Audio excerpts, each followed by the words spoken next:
Upset with the government's proposal to amend the Constitution, opposition parties claim the National Assembly should be at the forefront of the process. But with rival blocs still wide apart on major sticking points, there's doubt that they could indeed come up with their own proposals. Kim Min-ji looks at the different opinions on how the historic revision should be carried out. Pressure has been renewed on the National Assembly to produce a draft amendment to the Constitution, with the government on track to submit a version of its own.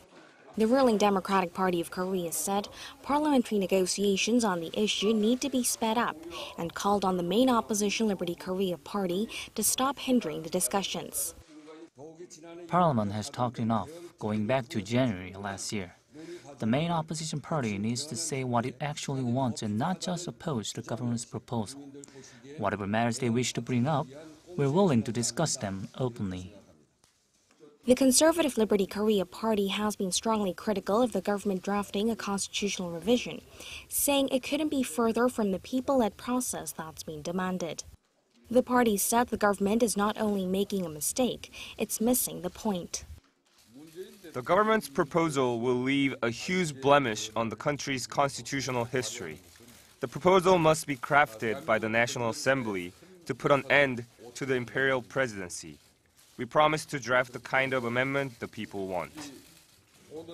The centrist Parliamentary Party also claimed that the government's proposal keeps power centralized in the presidency by allowing a leader to serve up to 8 years, up from the current 5.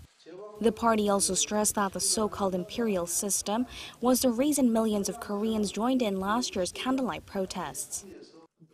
The amendment has not been drawn up with the agreement of the National Assembly or the people. There are different opinions within the ruling party, and a government-led revision ignores the demands of the opposition. It's a clear example of imperial-style control. The minor opposition parties also agreed that the National Assembly should be at the forefront of the amendment process and that revising the Constitution without changing the authoritative presidential system would be meaningless. With the president seeking to hold a referendum in tandem with local elections on June 13th, there's not much time left for rival parties to overcome their differences and craft a proposal. Another hurdle is that the proposal requires at least 2/3 support from the 293-seat parliament, and the main opposition party holds 116 seats, more than enough to block it.